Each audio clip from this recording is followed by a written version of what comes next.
Hello friends, இது பார்த்தீங்களா, ஊர்லேருந்து என் ஒய்ஃப் கொண்டு வந்திருக்குறாங்க கேரளாவிலேருந்து. இந்த பழத்தோட பேர் வந்து ரம்டான் பழம்.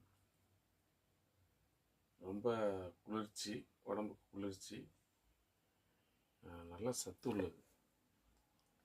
எப்படின்னா, இப்போ இந்த கன்சியூவாக இருக்கிற உமன்ஸ், ரொம்ப வீக்காக இருக்கிறவங்க அவங்களாம் அதை சாப்பிட்டோம்னா நல்ல ஒரு எனர்ஜி கிடைக்கும். இந்த பழம் வந்து எப்படின்னா, மேலே அந்த மாதிரி முள்ளு முள்ளாக இருக்கிற மாதிரி இருக்கும். ஆனால் ஓப்பன் பண்ணால் உள்ள ஜெல்லி மாதிரி அழகாக,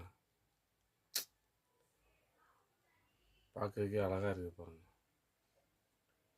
அவ்வளோ டேஸ்ட்டாக இருக்கும். டேஸ்ட்டும் சூப்பராக இருக்கும். உள்ள ஒரு